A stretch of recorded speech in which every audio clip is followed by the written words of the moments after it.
Um, why am I having this conversation with Elaine? First and foremost, I'm a father. Um, I have 4 girls and 3 boys. And I think as a father, it is the right thing to do to listen and speak less. I think as a father, you know, who, is a strong advocate against um, people that assault people or hurt people. But with that said, I'm still very mindful that people are innocent until proven guilty. But that does not stop us from having the conversation. Yeah, I think the conversation is important because we must listen to people who come forward. We must listen. We have to get this whole thing out of our mind that shut up and nobody say nothing. Because you have to remember what we say around people um, goes a long way, or go a long way with people coming forward. And we want people to come forward. We want people to, share share your experience. Let us know what happened. So we, the public, you understand, not calling out anyone who has not been convicted of, being a rapist or a pedophile, but let us hear the conversations. Don't be afraid, and don't let people who are abused or people who claim that they are abused feel afraid to come forward. Understand? So with that said, I chose to speak to Elaine. I spoke to her behind the scene um, last year after Dr. Love spoke to her. I spoke to her and I spoke to Richie, because Richie is my brethren. And this comes to show you that it doesn't matter if someone is my brother. I'm not going to be the one to say, okay, he's my brother, and, I'm not going to speak on the issue. But I'm going to be very objective if there's nothing for me to go after a person. Yeah? So Brother Richie made a statement, and it is only fair for who have not heard the statement as yet to listen to what Richie had to say. So let us see if we can pull it up. I remember just using this platform, so let me know if everything good, if you can see it, and we roll. So let's listen to what Richie had to say. Hello, everyone. My name is Richard Stevenson, aka Richie Stephens, and I'm here today to address some allegations that you might see going around about me. Initially, I said I wasn't going to say anything, but now I think I owe it to my family, to my friends, and to my fans to come out and set the record straight. Miss Elaine Lim came out on social media and made some allegations against me. Some of what she said is true. But I am here to tell you what is true. One, she was on tour with me in Australia in 2019. Two, she made a formal report to the police against me. Three, she did a rape kit. But what she did not tell you, a thorough investigation was done by the Australian police. I was detained. They took a statement from me, a statement from her, a statement from other people, and there were cameras in the vicinity. While I was detained, I called my attorney, Mr. Christopher Townsend, who advised me on what to do. And at the end of that investigation, they found her allegations were simply baseless. You know what is true? I'm really sorry for her to know that she would go that far to try and get some recognition. We're living in a time where people are doing certain things. We see it every day. Some people believe that likes are far more important than the truth. And we're here today to bring the truth out. Check this out. She claimed that I came back to Jamaica and run on to the media and give them fabricated stories. I have not done not even one interview. I have not posted a video about the incident. I didn't do nothing like that. The only thing happened is my attorney, Mr. Christopher Townsend, wrote a letter that I posted on my IG. That's all I did. Now, this is in contrast to what she has done. You have to remember this, people. This woman is a professional video editor. And if you take a keen look at her video, you see the sheet behind her, you see she talk in a certain type of way. This is nothing but a stage performance, a whole stage production. No, you don't need to stage the truth. All right, people, let's take a look at something where she said.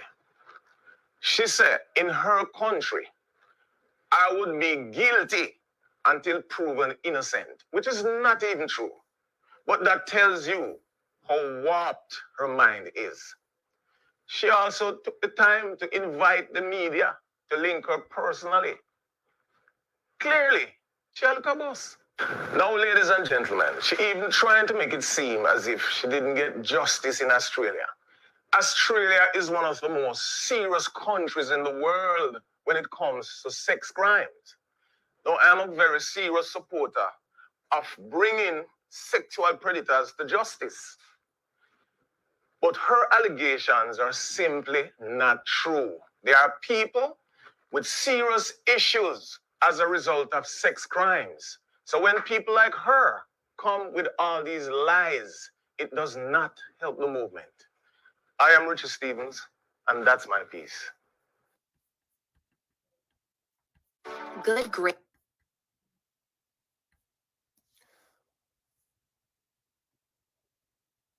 So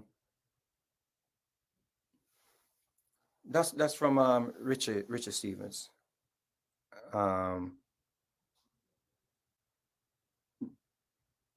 Richard said something that I want to shed a little bit of light on. I think we are misled to believe that Australia is one of the countries that is firm or is one of the countries that there are no problems or less problems with these types of cases. I think if you should look at some of the what's going on in Australia right now, there was a journalist who just had a big demonstration in Australia on something that happened with her within the parliament, and it caused a whole thing in Australia. So this thing that this narrative that Australia is one of the and I used to believe it until I did my own research. So you can maybe look at the whole Australian justice system, Australia's justice system, and decide for yourself. So without getting too much into what I have to say, I want to bring on Miss Elaine Lim. All right, so we can have a public discourse with her. All right. Hi. Hi. How are you? Good day, everybody. Yes, because I was thinking about the timing back in Jamaica. I'm good. Well, just before to you calm get myself down. before you get into it, I just want to let you know that I told everyone prior to this that I spoke to you off the air, and isn't that something that I'm trying to hide from anyone, that I speak to you, because I am not ashamed or afraid to speak to you, and I also speak to Richie. And I told you that Richie is my brethren. Yep. However, I think you should be heard. Yeah, I think you should. I think you should have a say. Richie said his piece yesterday, and I think you did some videos prior. But there are questions that many of us as Jamaicans and around the world, fans of Richie Stephens, have. Yeah. And I think you are the best person to ask, to give us a little bit more information on what really happened. Yeah. So, if you could walk us through some of the things that that happened, and you know, feel free, speak to the people. Okay, let me breathe. It's always very traumatizing when you actually have to recap it, but I do understand that people need to hear and listen to what exactly happened. So I'm sure you've heard the Singapore part, whereby, you know, when he first met me, he stuck his tongue down my throat, during which my partner saw and he had to be held back. And then after that, I'm just gonna zoom when past. when you say your partner, you're the person your fiance saw. Yes. And he really wanted to punch him because, you know, everybody could see that he was forcing himself onto me. So someone actually was there that witnessed this. Yes. And Okay. not just him. He actually asked around because it was an event that we brought him in Singapore to this very high class place called C'est La Vie that I was assisting with, you know, several aspects of the setup, the event, because I was very much assisting my friend, Asia One, who, you know, is based here in Singapore, and we were working with Richie Stephens at a point of time. That was the first time I met him. And then we didn't really keep in contact much until, again, the next time of the meeting was in Jamaica, where I was also following along my friend Asia One, and I was doing documenting of this journey, this beautiful journey of bringing reggae music or bringing Jamaican culture into Asia. So she was doing some recordings, music were being planned, and I was just there documenting everything. During which nothing really funny happened until one night where when she was asleep, he tried to kiss me again. And then during which, pushed him away. I said, stop. And he stopped. So that's twice. After that, came back, did our thing. For people who think that I actually went on a tour for him, I didn't. The tour in question is called Jamaican Flavor Tour. So that was, I think, in timeline was, I think, September, they were announcing that they were going to New York, Singapore, Malaysia, Indonesia, Australia, Japan, and then I think New York again, if I'm not wrong. So the Singapore, Malaysia, and Indonesia, that part of the tour were organized by my friend. So after that, when I was on the tour, New York, I didn't follow them. But when I followed along, Singapore, Malaysia, Indonesia, I was helping with administration. I was also doing a little bit of documenting because this was supposed to be a whole documenting of a journey of collaboration of bringing Jamaican music into Asia. Now, Australia, where Asia had her own shows, but she also was on Jamaican Flavor. Sorry, not what was that? JMFF, Jamaican Music and Food Festival. So those were the two artists on the bill, Richie and Misha. Each of them had their own slots. I was there, not part of Richie's team. I was there for Major One. I was there to document the journey of bringing Jamaican music into Asia, of making sure that this whole journey is captured when Indonesian collaborations were in place. All right, so I hope this explains how I end up from Singapore to then being with him in Australia. I was not involved in any of the accommodation planning, but we were housed together, me, Major, and Richie. We had separate rooms, but a common living space. And before everybody addressed, why am I so naive to be in the same place with him? Well,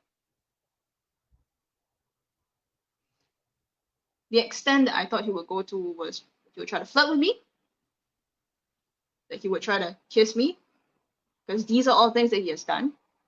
But also, every single time, when during that point of time I said no, he respected that no. So I have then thought in my head, okay, when I say no, I'm gonna be respected. I'm gonna be safe.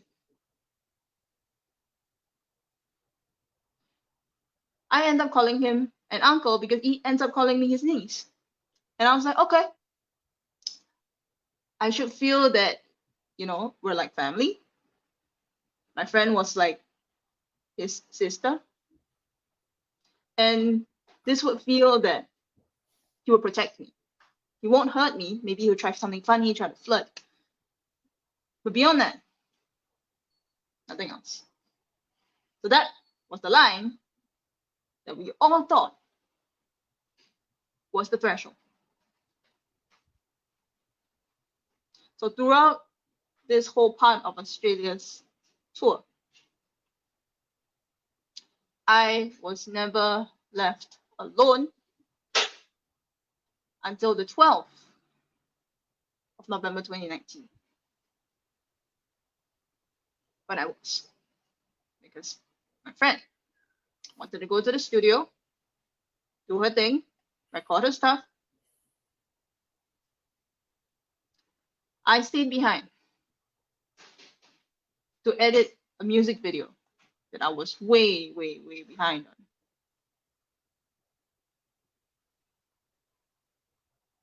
All right. As I was editing my music video,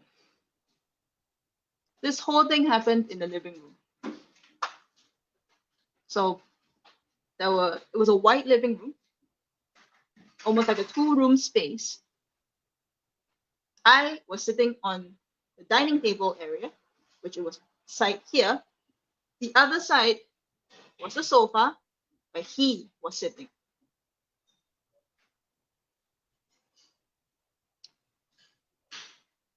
So when I was working, as I was working, of course I only focused on working, right? But I also heard what was going on. He was having phone calls, not sure who to, but was talking about his mom, said that he was worried about his mom. And then I was like, oh, that's sad. I hope everything's okay. That was me thinking. But I didn't say anything. I just continued working until he asked for a hug. So, okay, I accept. I can give you that hug. So I went there, gave him a hug.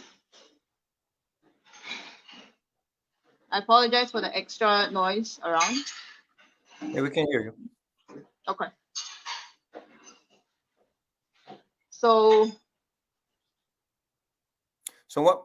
Let me just ask you quickly. So why you thought it was okay to give him a hug when he asked for a hug? well, I thought it was okay because I felt pity for him. I felt sympathy for him that he was worried for his mom. And because he's worried for his mom and he's upset with his mom, I feel that, okay, a hug should be safe. You know, a hug should be safe. Nothing else should come from it. You needed some consolation. That's it. You needed something, you know, just to calm yourself down. Okay, hug. I trusted that he had a boundary. I trusted that I would be safe when I gave him that hug. But what I didn't expect after that was how he manipulated me to the point where he then stuck a finger in me. And that's when I got really, really, really scared. When you say he manipulated you, can you explain a little bit how? Well, first he asked for a hug. And then the sofa was tight. So it was very tough to have a sit-down hug. So he asked me to lie on him, to hug. I trusted him. After that, he told me, oh, you're too heavy. Okay? You said you are too heavy? Yeah, I'm too heavy. So now I lie down. Okay.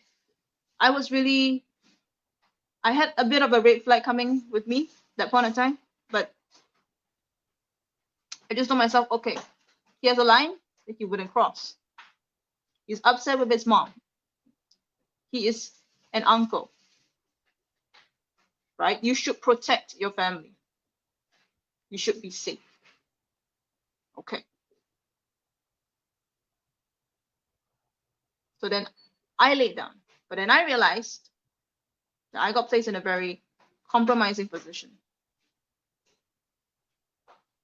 So when the finger came in, caught me off guard. I panicked. I got scared.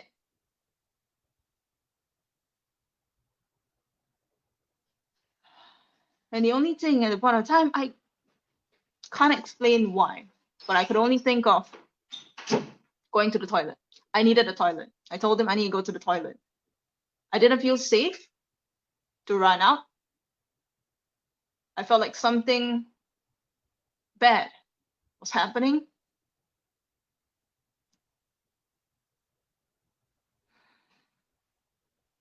And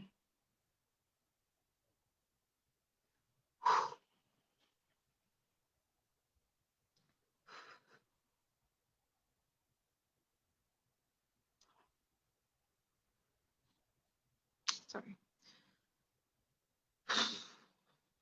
Take your time. It's still triggering. Yeah, take your time, sister. For those people who think I'm acting, it's not. Don't worry about what people have to say. Say your piece. Okay. So he stuck his finger down. I panicked.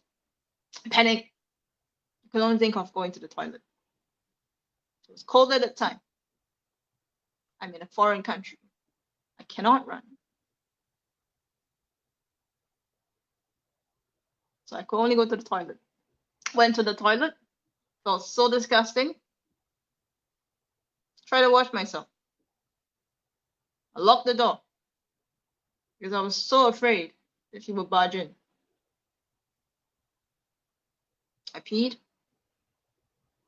And I had a huge frown when my irritable bowel syndrome kicked in because I was so stressed. I was so stressed.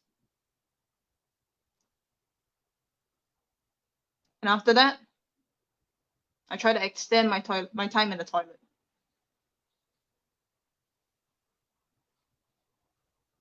I was basically just taking my hands and making plopping noises just so that it sounds like I'm still busy. When he called out, "What's taking you so long?" I got terrified. I was terrified. I didn't dare to come out of the toilet. But at the same time, I know I have work to do. I'm supposed to get done with things.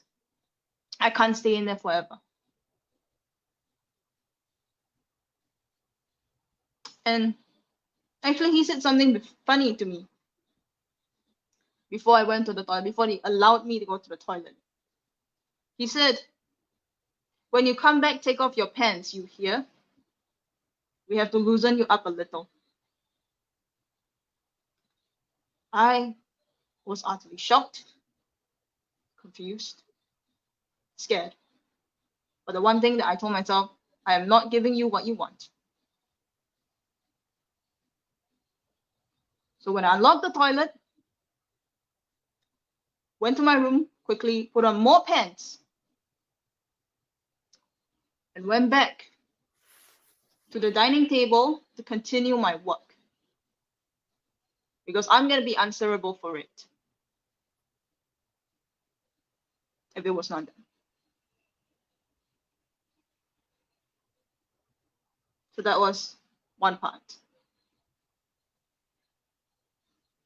After that, when I sat down, did my work,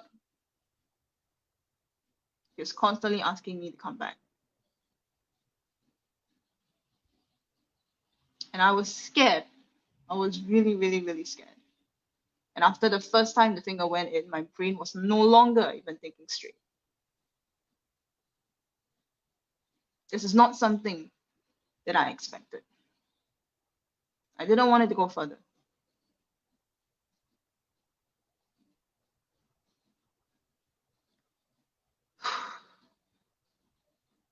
So when he constantly called me back, I was terrified. I didn't want him to come and drag me.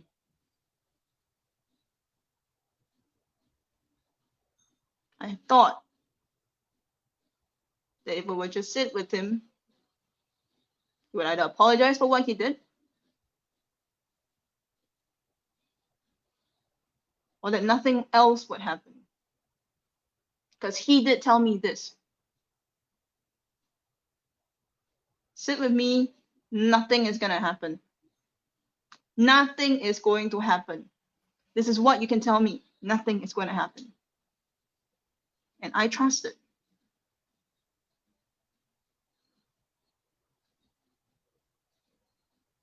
But I was also scared because of the first thing that has happened. Penetration by the finger that has happened. And I felt like, do I know this guy anymore? And if I don't do what he says, is he gonna do worse? So okay, went back, sat with him. And this is when all hell broke loose.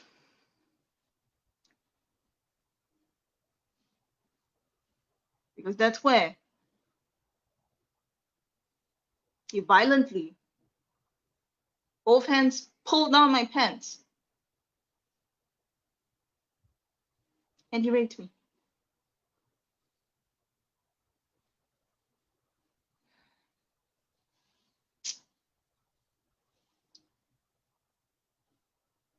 It was on me. There was nothing I could do. I felt like I was gonna die.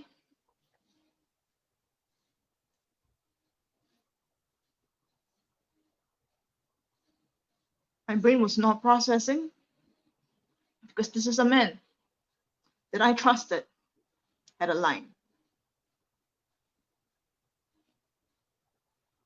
He did that to me the first time. Pulled down my pants.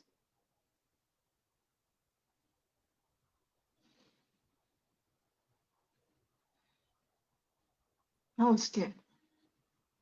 I was so scared.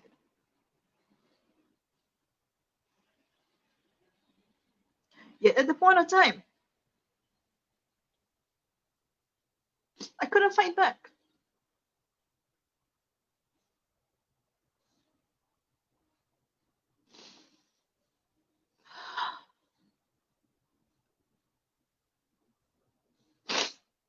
Yeah, but I said he did it not once. This was the first penetration. He held on to me, flipped me over. And bear in mind, this whole time, even at the first penetration, I said, "What are you doing? Stop. I am not comfortable with this. This is painful. Stop." I was ignored. I was blatantly ignored. When I try to fight with him, when I try to tighten my muscles, my thigh muscles so that he cannot go in, the first time round,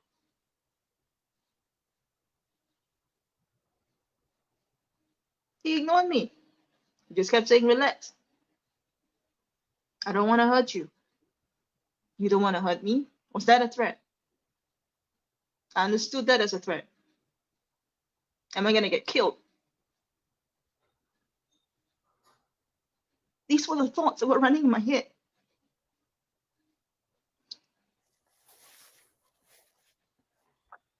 So let's go back to it. He flipped me over, held on to me. Only thing I thought at the point of time was, let me make it difficult for you. Lift my butt up, purposely dropped it down. Lift my butt up, purposely dropped it down. Each time saying, "No, no, no, stop it, no."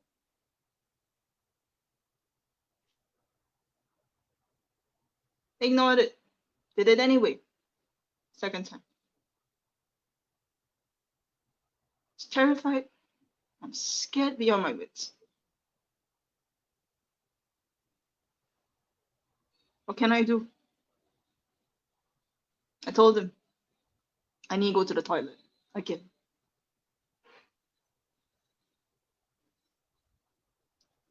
He said later, "I really need to go to the toilet." I begged for him to let me go. And then he said, "Okay, go." Finally, went into the room, my room, that I shared with my friend. Took my genital wash, because I wanted to wash myself.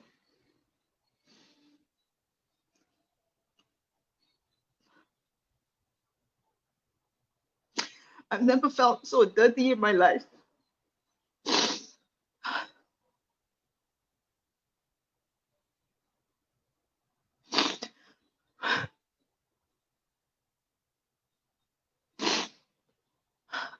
Do you want to take a break? No, I'm okay.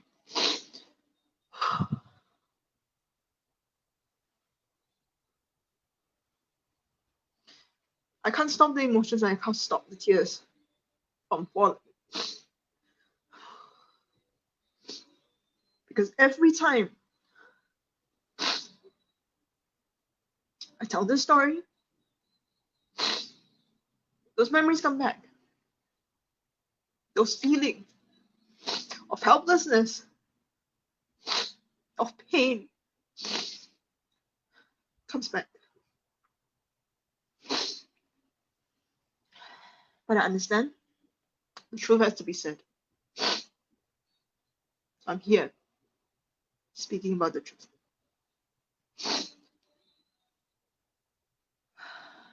So there I was, holding the genital wash. I sat down on the bed. Sorry, Elaine. When you said you felt dirty, can you explain a little bit why you felt so dirty? Was his semen on you? No, it's not about that. It's just the fact that you were penetrated by something that you didn't allow, that you had no attachment to. That I have a stable relationship, 14 years with my partner, and it's my sacred temple.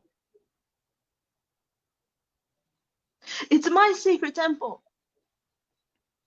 that I didn't allow you to enter, that you forced in. Did he ejaculate inside of you? No. Because I wasn't done yet. He wasn't done with me yet. And I didn't know it at that time. Which is why I'm going to move on to my third Okay. story of me sitting on the bed, holding my genital wash, trying to process what has just happened. I was in shock. I was scared. What can I do? I wanted to take that genital wash. I want to bring it to the toilet. I want to wash myself because I already felt so dirty. But I was stopped because this was when he suddenly came in. He came into the room that was shared by me and my friend.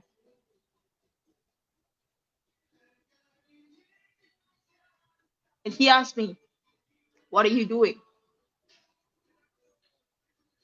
I said, "I need to wash myself." And he said, "Nah, man."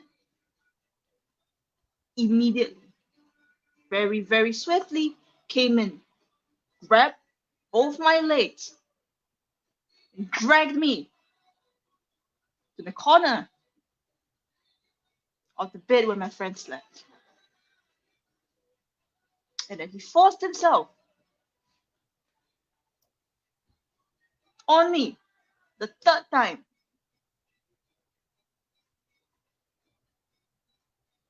Can you imagine how that feels? You're trying to run away. You're trying to stop this man from stopping whatever he's doing. You said no multiple times. You said, "You're hurting me. Stop. This is painful."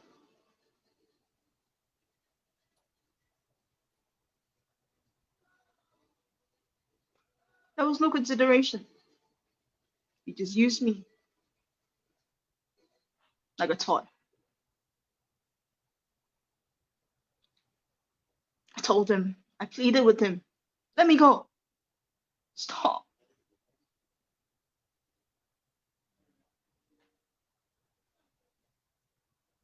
He didn't.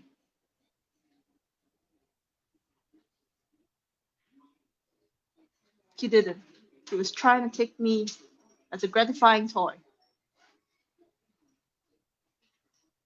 He didn't care what I had to say. He didn't care how I felt.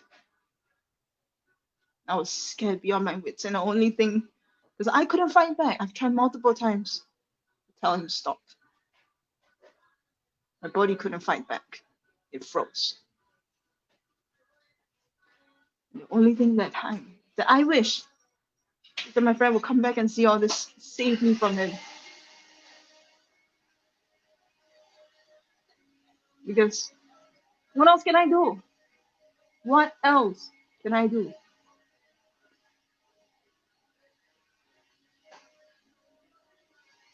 I tried fighting. I tried doing what I can. What can I do? Clearly, he was not going to take no for an answer. Clearly, he doesn't care. Do I even know what he's capable of? After a while, he finally stopped. I went to the toilet, cleaned myself thoroughly. Because, like I said, I felt like a smelly ass vagina that was used.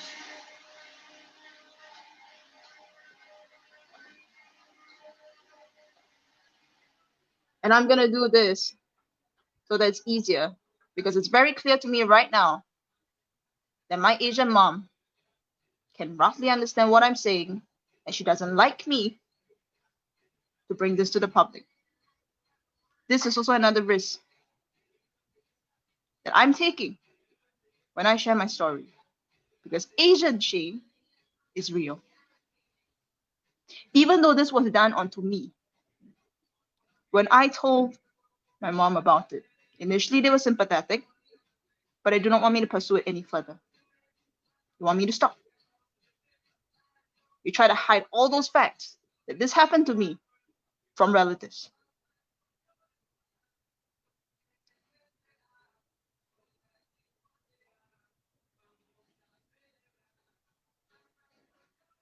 So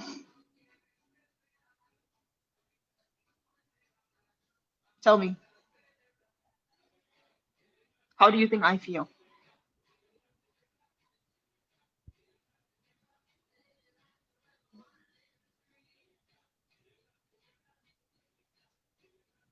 Those watching this, tell me how I'm supposed to feel.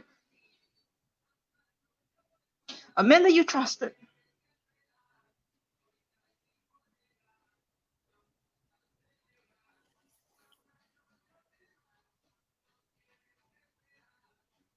has just done this to you.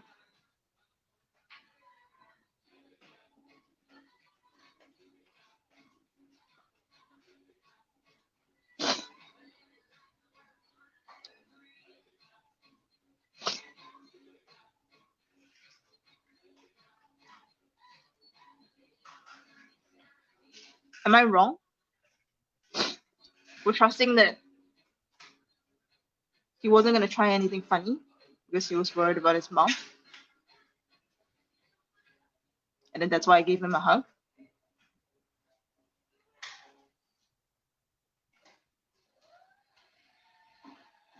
Am I wrong to trust when he said nothing is going to happen? Verbally, he told me nothing's going to happen.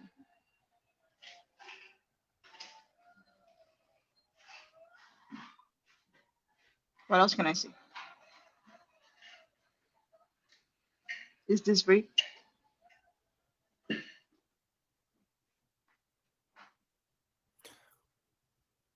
So on the third time, did he? I'm sorry. On the third time, did he ejaculate inside of you?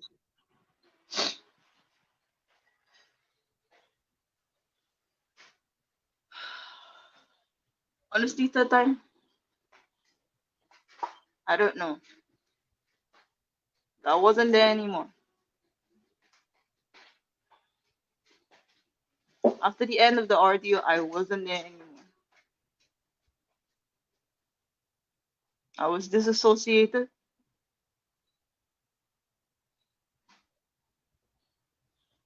And everyone else is just far away.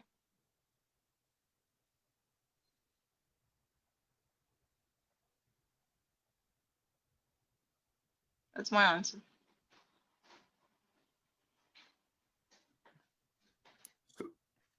So when you left the bathroom, how did you get out of the house? Did your friend come back? Yes, she did. And what happened when she came back? What did you say to her? Oh, I didn't say anything, actually. I didn't say anything to her at all. But I just went back, sat on my computer.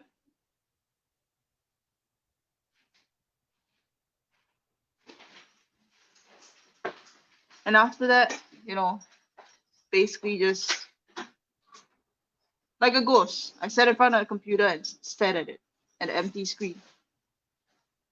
Because I couldn't process what has just happened. I was in shock. So how did the police get involved? So it happened around 1 a.m. In the morning or in the daytime? in the morning. So when the day comes, because everybody already went, my friend went to sleep. After a while, around 5 a.m., I went to sleep.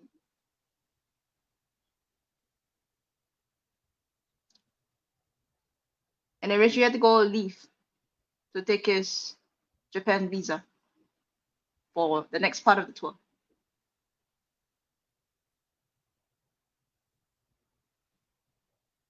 So that's when she sat down with me. asked me about the work. I told her, didn't manage to get anything done. We both anticipated he would try to kiss and flirt. So she asked me, did anything happen? I said, yeah. And she said, what happened? I told her, I don't know how to tell you.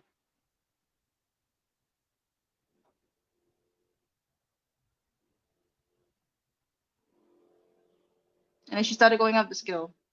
Did he kiss you? Yes. Did he touch you? Yes.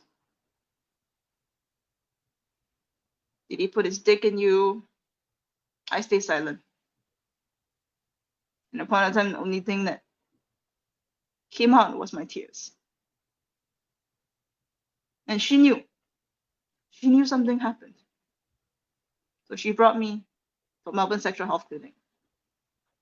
To where? Melbourne Sexual Health Clinic. Do you need to see a doctor? I said, yes. That's when she brought me to Melbourne Sexual Health Clinic. Went there, did my checks, told the doctor, was given pills to prevent pregnancy.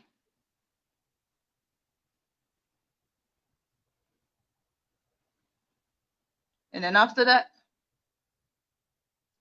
went to the women's hospital. And that's when I had to decide, do I want to bring it to the police? I didn't know when I was going to charge him then, but I did all my checks just in case. Did my rape kit. There was a CASA officer there who was going to help me liaison to the police when I need. And when I finally decided, okay, you know what? I'm calling the cops. Police report was made. When the rape kit was done, the police report was made. So you give a statement to the police? I gave a statement to the police. And what happened after that? Statement. They arrested him?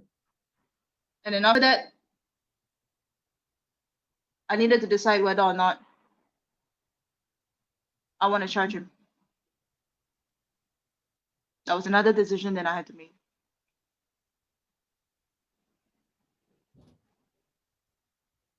So by then it was already night.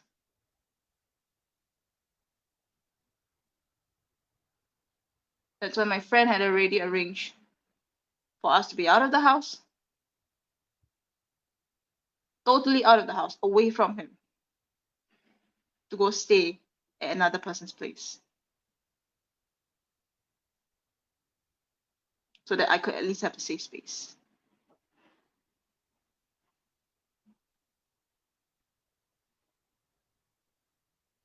So when I decided to charge, the next day, I went down to the police station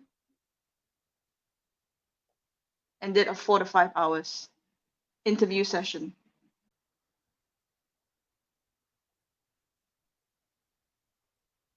That's when, most to the end of my statement, they told me that they were going to grab him.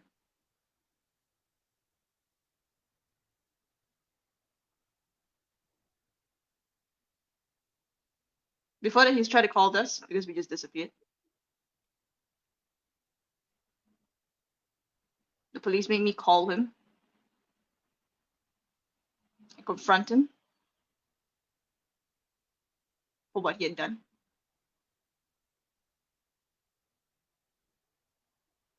Which was very, very, very traumatizing. Because now you have to confront the person who did that to you. And it's still so fresh.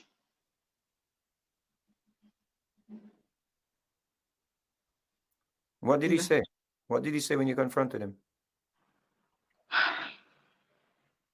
He said that he was not proud of what he's done. In front of the police? That was on the phone, but that phone call was recorded. The police heard that? Yeah, the police reviewed the tape. There was a recorded tape that the police made me call him and was recorded. And he said, I wasn't proud of what I've done, but I wouldn't have done it if it wasn't consensual. Mm. And of course, I screamed on the phone, what do you mean it was consensual? I said, no, multiple times. I said, no, multiple times.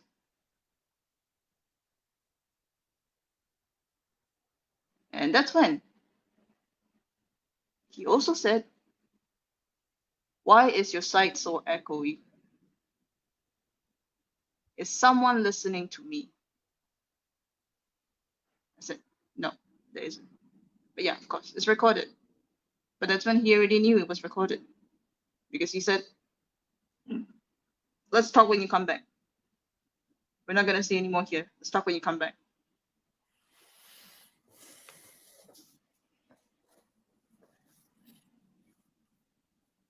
Phone call ended.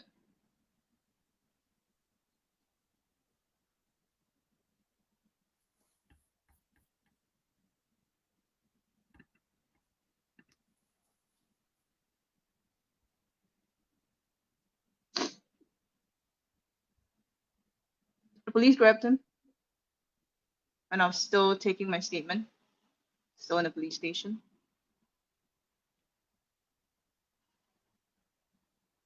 We don't know what he said to the police. We knew that he was grabbed. When he was grabbed, we came back to the apartment to pick up the rest of our stuff.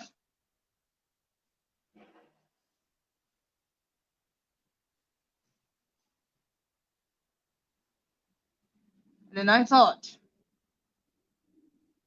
that he'll be held there in the station.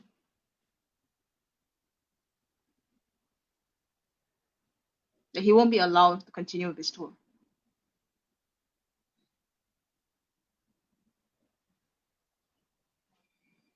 But then I heard he left the police station with the promoter.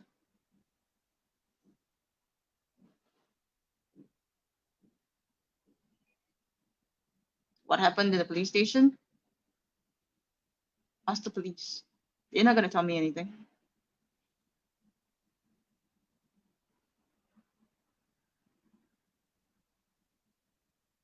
I'm very much involved in the case. They won't tell me anything. Except for he lawyered up. That's what the police said? Yeah. Why did he lawyer up? I don't know. They didn't tell you why? No. Just said he lawyered up. And they had to let him go. I don't know. Ask the police. I very much want to call them and ask them. How? Why? How did this happen?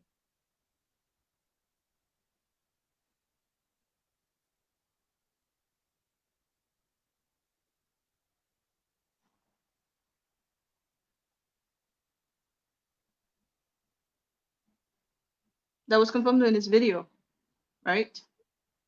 He lawyered up.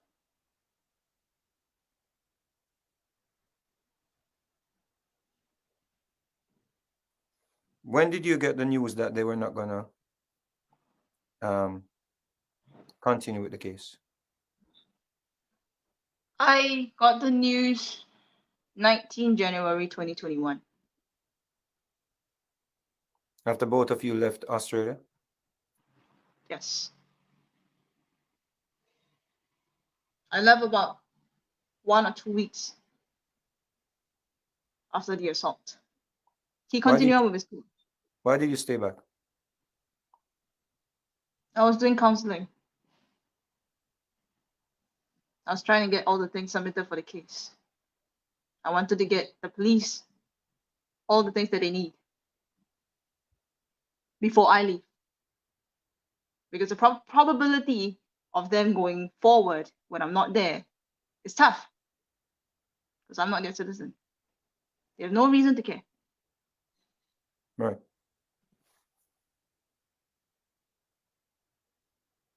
So I stayed behind for counseling. To heal. Or to try to heal. Did you take the tablets that the doctor gave you for the Yes. I followed the 28-day course that was given. How many days you had to take them for? 28.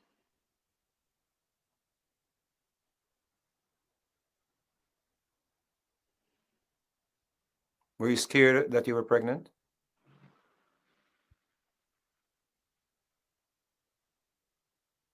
I was scared. So I just kept on with the routine. I stayed with the routine. Didn't deviate from it.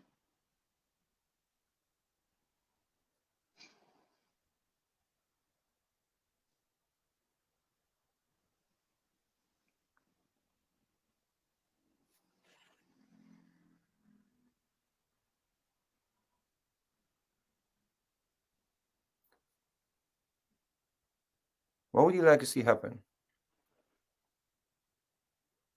Justice, accountability, and the ability for him to stop doing that to any others. Because what he put me through is for life. As you can see, 2021. Every time I remember the memories, I cry. I get triggered. The only difference was whether or not I could function. And after the incident, I'm sorry. I How are couldn't you? function. But how are you doing now? I can function. But it doesn't change the fact that the triggers are still there. The memories are still there. The pain is still there.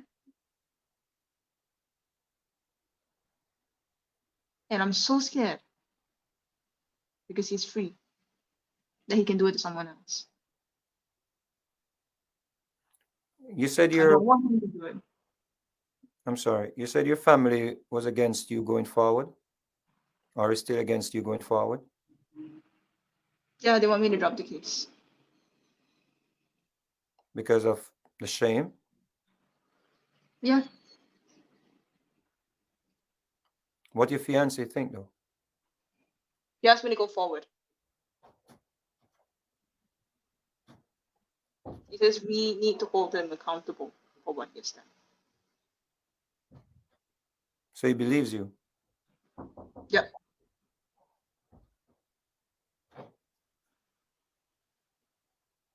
See, the thing about in Singapore is this concept of face is very important. When you do really, really well, they're proud of you. But such cases like that, you coming out, talk about what happened to you, is not glorified.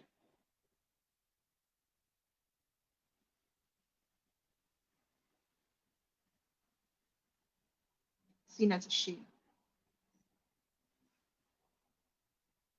You don't want me to talk about it.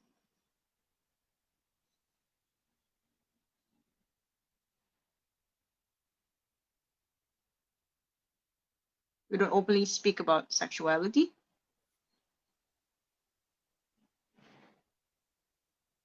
You cannot talk about rape in media because those are all taboo topics. They don't want to hear it. They don't want to report on it. Have you contacted the press in Australia? Not yet. Are you going to? I do hope to. Because the Australian police did not do their due diligence. How long do you think it took the police to let Mr. Stephens go? Well, you can count the timeline. Case happened 12 November 2019. A decision to not charge 19 January 2021. During which I told the police, I'm appealing it. I'm appealing a decision to not charge. And did they give you a reason why they were not charging him? Yes. What did they say? Because they need to prove 3 points in order to win the case, in order to charge him. An intercourse happened. They have no doubt about that. I did not consent. They have no doubt about that. That's the third point. They don't have enough evidence to prove that he doesn't know I didn't consent. Even if I said no, he claims he doesn't know that I didn't consent. That's what the police said, or you heard him, or you saw his statement that,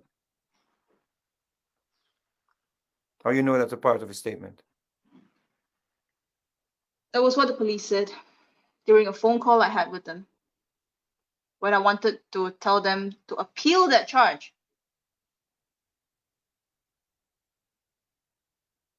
So the police believed me, and they said that there is a difference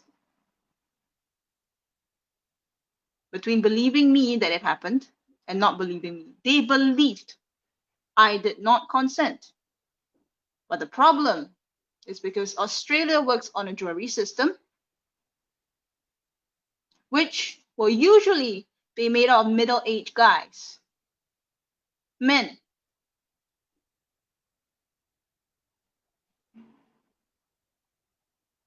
And they cannot have enough evidence to convince the jury that he doesn't know I didn't consent.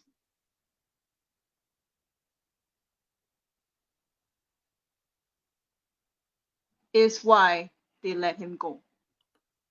In his statement, he said there were cameras around the building. Can you speak on that? Trust me, if indeed there were cameras, I would have used that to prove my rape. There wasn't any cameras, no CCTVs, nothing. I would have wanted to use it as evidence. I wanted to use it as evidence. I asked. How would you though? Because you were in the room, so how would you use it as an evidence? As a part of your evidence? Well, if you were to think of it, it wouldn't have shown anything except for intercourse happened, right? But how would it if the cameras were outside?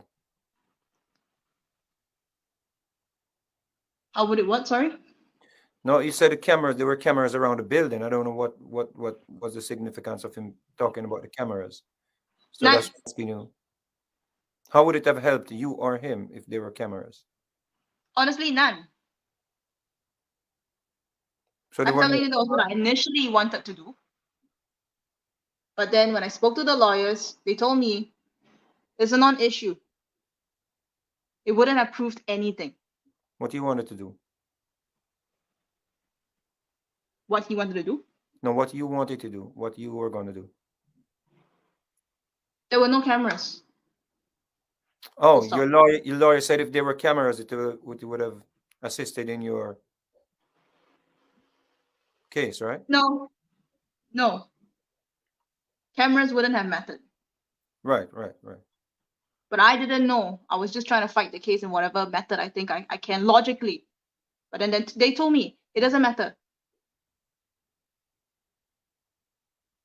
Because again, you have to remember, the police believes me. There was an intercourse.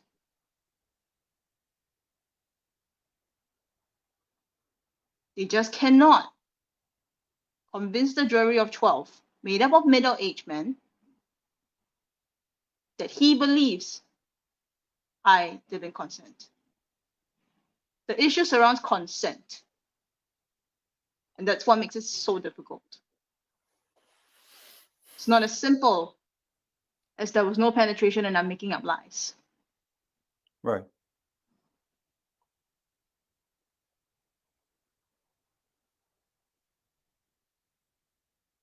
What would you want to say to Richie now if he's watching? I'm gonna say that I trusted you to at least tell the truth, have some decency.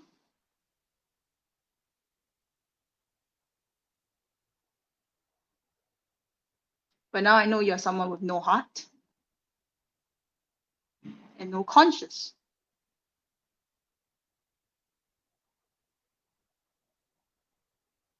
And before you just keep lying, remember this.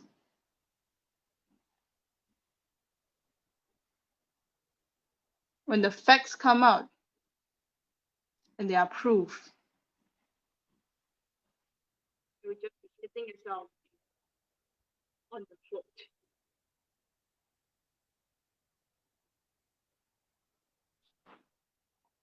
You broke up a little bit. You want to say that again? When the facts come out, all these things here that I've said today, and there are proofs of my fact, you will just be hitting yourself on the foot. Do you think they will ever come?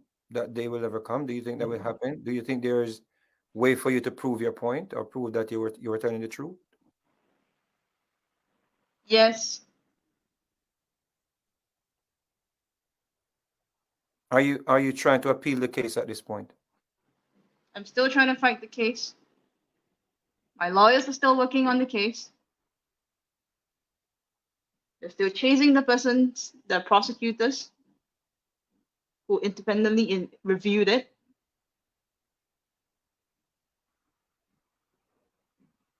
To give me an answer. To explain to us what's the rationale.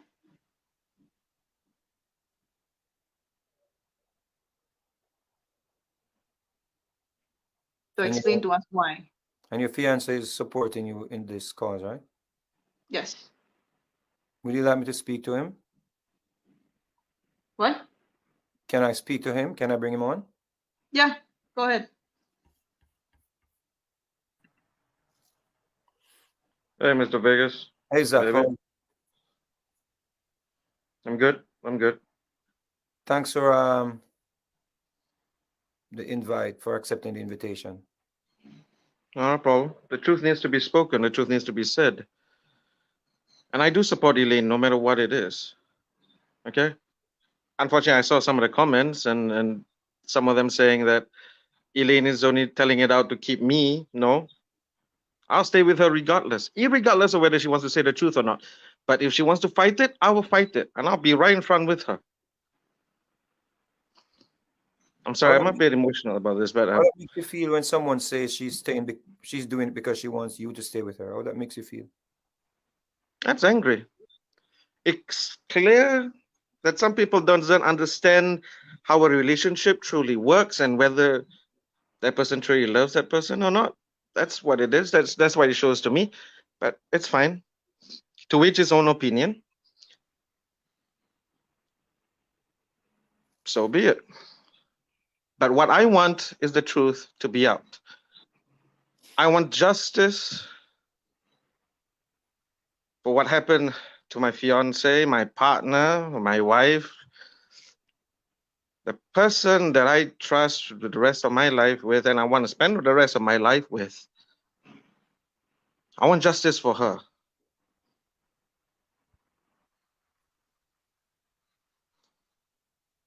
What when you saw Mr. Stephens try to kiss her or kissed her, what can you speak to me on that? I was held back by two of the technical crew and one of the waiters at the VIP area. The curtain was slightly ajar. The dance floor could see exactly what he did.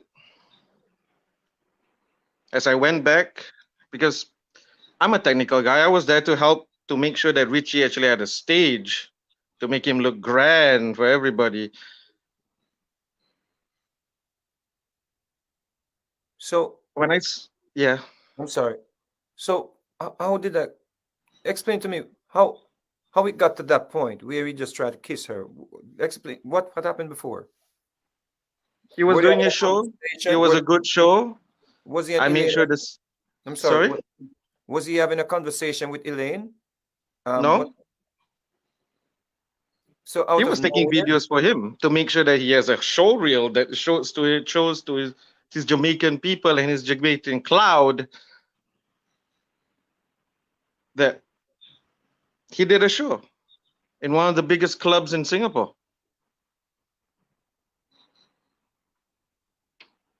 I assisted to become his private security in the VIP so that nobody will bother Mr. Stevenson. I made sure of that. And yet, at the end of the night, when we were all packing it up with the VIP curtain just slightly ajar, I saw them. I saw him grabbing onto her, putting her lips on her. She's trying to struggle out, and I tried to run over.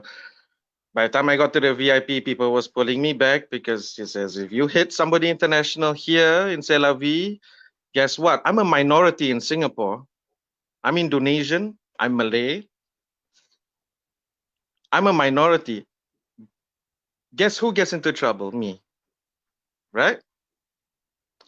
Not Mr. Stevenson. I'm the one who gets into trouble. Help me back. 2 days later, I went back to get my stage that I loaned for Mr. Richie Stevenson.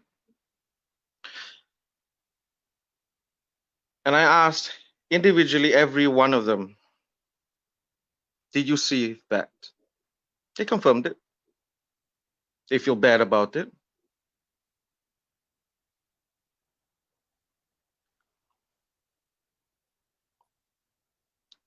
See, that's when I lost my that's the first time I lost trust for Richie. And this is where the predator side of things happen. I believe it's the predator side of things happen.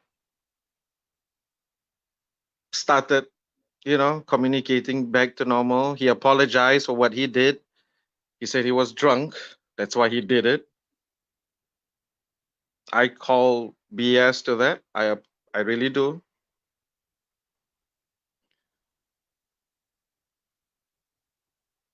He apologized. We had a few conversations. Me, Elaine, and him had a few conversations. He worked hard to gain back my trust, the trust of the family. He apologized profusely over and over again. And me, I'm a very simple man. Okay? If the women that I trust and I care for, my family,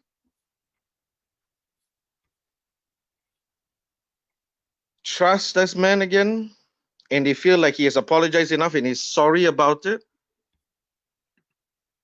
I will trust him. I'm not a smart man. I'm physically strong, but that's about it. I'm a simple man. I work my ass off to do whatever I need to do to make sure that everybody's shows run well whenever they are here in Singapore.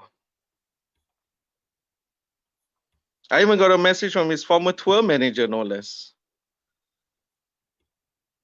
at that point in time when he first was there.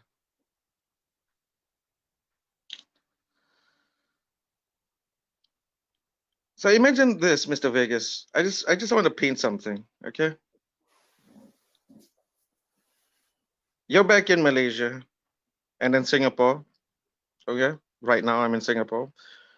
But as you're at home, every day, the person that you love, that you're with, your partner, contacts you every day, and then suddenly she disappears for 2 days straight. right? And then I finally got through. And that's when I found out what happened. After thorough digging, that's when I found out About what what had happened? happened. Yes. She didn't want you to know? She says, what she told me, she felt ashamed. And I don't blame her. Right. She felt ashamed and she felt like she betrayed me. She felt like she cheated on me after 14 years. Okay? And I honestly don't blame her. I don't blame her at all. Did she blame herself? Yes, she did. Every night. Okay, here's another thing. Let me paint this for you. When she came back, she finally came back, our first night back in JBI, in our own house, in our own bed. And after once again, bawling, crying in the shower, I had to pick her up, clean her up, brought her to bed. She finally got to sleep.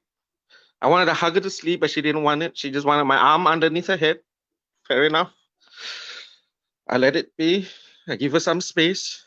I fully understand. And then she started mumbling this. She started sleep talking. Okay? I'm dirty. And nobody wants me. Can you imagine the kind of psychological torture that you had to go through, that by the time you go to sleep, that's what you're mumbling to yourself? For a good 6 months that I was there until I had to go, until I was contracted back to Singapore, till I am now. She was mumbling then in her sleep. Any guy out there in the comments, even to you, Mr. Vegas, imagine that. The person that you love, that you really feel like you couldn't protect, is mumbling that in her sleep. How would you feel? How would you feel? Your daughter, your mom, your own wife, anybody.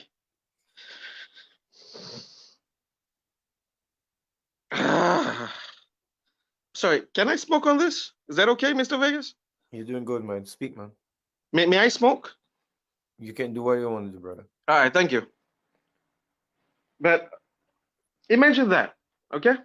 Just imagine that. 6 months. She said that over and over again. I had to hold it in myself. Hold it within myself.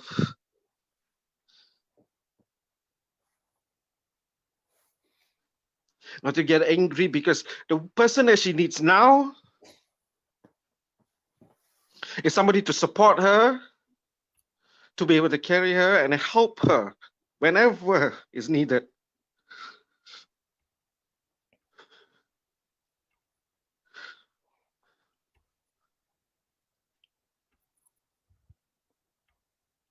Imagine that pain, huh? Seriously, imagine that pain. When you try to kiss her, did she go to was that before she went to Jamaica? Way before. That was the first time ever he came here. We So were she in a went- big, yeah, it was the first time. So she went to I Jamaica. was the second time was in Jamaica. That was after C'est la vie, yes. Because Did again, she tell you what happened in Jamaica, that he tried to kiss her again in Jamaica? unfortunately, no. Because I know why, and I know why she didn't tell me, because she felt ashamed. She didn't want me to get angry. Trust me, if I bring you right now to my room, the amount of holes that I have in that room, just because when I was angry,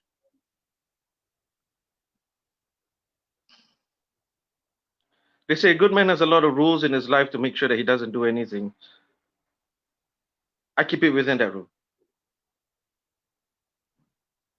She doesn't want me to react like that. She doesn't want me, because I was not there. I was running our school, the businesses here in Singapore. Okay. Why did you allow her to go to Australia with him? Why? Because he earned my trust, and I didn't even know what happened in Jamaica, unfortunately. Hmm. All right. Were you against her going with him after you saw what happened with the kiss? In Australia, when it was time in Singapore, Yeah. initially I was. Of course I was. All right. Of course I was. Why wouldn't I be? But that's when he had conversations with me and Major. He was apologizing to me, Major, Elaine, all together.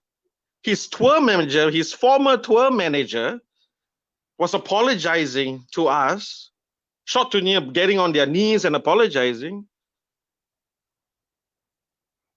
So you believed he was sincere? Of course. Like I said, I'm a simple man. I'm not a smart man. I'm just simple. I'm a simple man. And unfortunately, at that point in time, a naive man as well. I shouldn't have let that happen. I should have done something to Richie the first time around I saw that.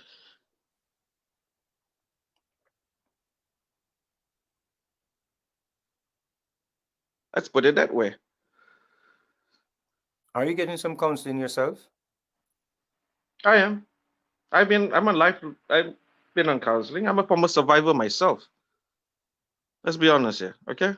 That's why I know how Elaine feels. Truly know.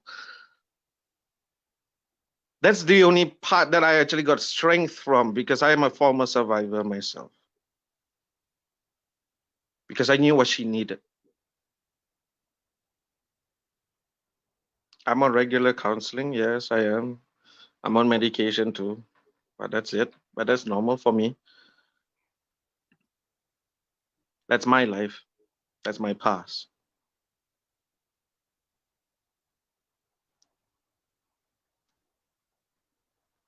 You think that gives you strength to stay by your side?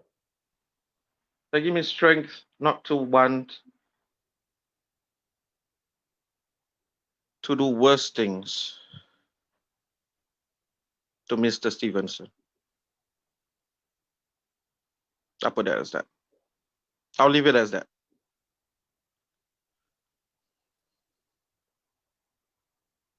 Well, what do you want to say to him, to Mr. Stephens, if he's watching? Honestly, if he's watching this and I'm staring right at the camera, just in case, so that everybody can see my eyes and he can see my eyes, I pity you.